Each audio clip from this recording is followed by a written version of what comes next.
in England, especially in Australia, who follow the 20-point system, but let's not get into that because 100 is more popular, and this is what we're going to follow. I've given a range of points here.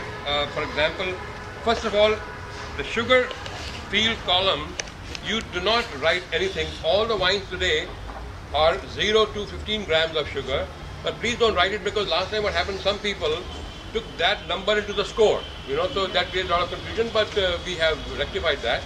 And if you want, you can circle it or have a feel of it. That's very important to understand the wine and the quality of wines and the style of wines. Color, I've said 10 and 9. We discussed last time that most wines are 10 in color unless they're off, and frankly in this dark you can't even tell if there was a problem. So it generally will be 10 unless you feel that the wine is maybe oxidized, then probably be 9 or could be 8 also, but we are sticking to 10 and 9. Effervescence is very important, as you know, in sparkling wine.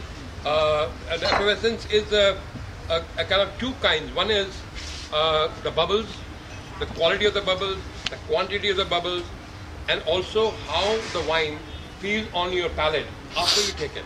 Some wines, the effervescence is there, but it goes very fast, but the zinginess remains on the tongue. So that's what is important, and that's where like champagne scores on and everything else. But the wines that we have today, they follow the same procedure anyway of making. I'll talk about it later in the master class. So you give 10 to 7 points, depending on those 3 points. Nose intensity and nose quality. Now these two are the factors which are kind of nebulous always at best, but the quality and the intensity, it can come to your nose. Some of the wine you might feel that there's nothing at all, and some you might feel maybe there's apricot there, or maybe there's strawberry there. Some sort of fruits if you feel, you give a little more points, and if it's more intense, you give more points. And then you talk about genuineness. And genuineness is again, it should be something which good quality of nose. It should not be either off or something totally different and odd. So you don't give a point, but you restrict from 10 to 7. Now we are talking of the flavors we're talking about now.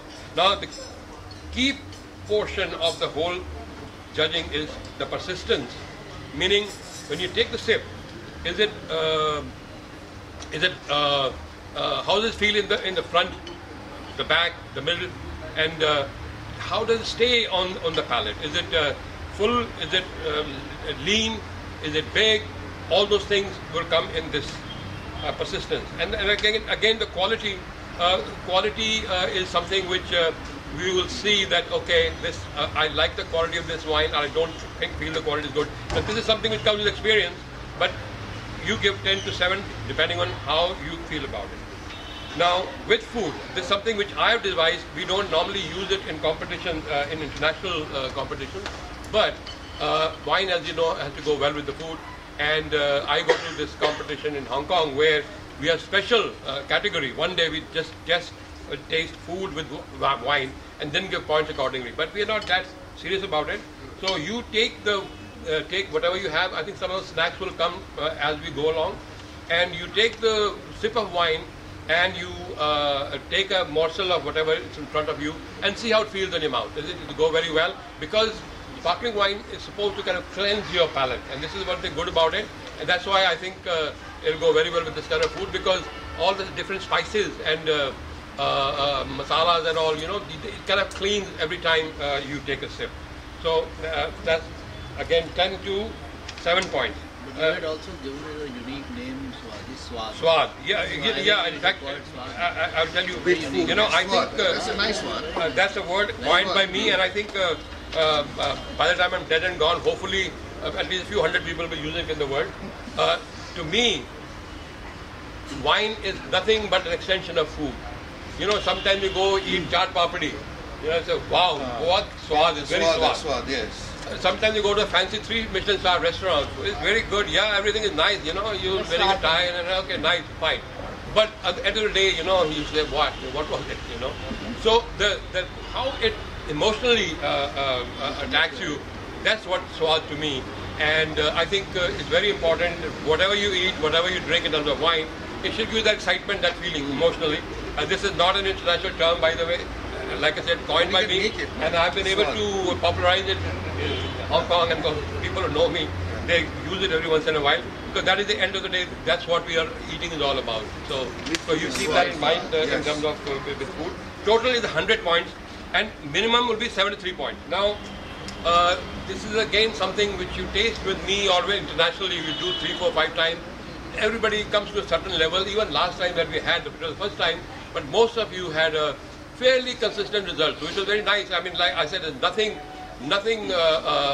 extraordinary about wine, drinking, tasting or whatever. It's just in your mind. And so if you're just serious about it and you understand those basic things, you know, the smell and the color and the flavor and the end of the wine, the persistence at the end. So those are the 4 key factors. And if you understand those and then you give the points accordingly, you are pretty much in the ballpark. But some people may score, somebody may like the wine and say, okay, I'll give a gold medal to this. Somebody say, okay, I'll give a silver medal to this. Somebody say, I don't like it. So that's your personal taste. But of course, I've done something very interesting. I've told him, but I think I should tell you, because otherwise it'll be cheating. And this happens in some competition. This time, what I've done is I've added either 1 or 2 wines, depending on the time frame we have. There'll be the repeat of the wine. Okay? So therefore, we will know from your score that you scored one wine 78 points, same wine you scored 93 points. That means, I'm not saying you're not a good taster, but you're not a consistent taster. So you have to understand that. So you have to work on that. So this is the whole idea, and you can rest assured, nobody's going to say that Ted gave 73 and 92. That's all very, very confidential, and individually we may tell you so that you can recalibrate your taste buds. Okay, so we will start with the wine now. Yeah, I think it's a very good idea. This is a very good idea. If you're, and the spread as well. The spread between points is more than 3. Every point is up 1,000 rupees extra membership. That's his idea. So I'm very well taken. That's a good idea. Yes. Okay, so let's start. Let's start with number 1. We are gonna go a little fast. Not as fast as the last time toward the end. Yes, we will discuss a little bit. No, but because we started late, so we have to finish by 8:30 for sure. So we have 35 minutes and 7 wines. 5 minutes is too much for a wine. We normally 3 to 4 minutes of wine. So once we start, the flow will get better. And one after the other, right?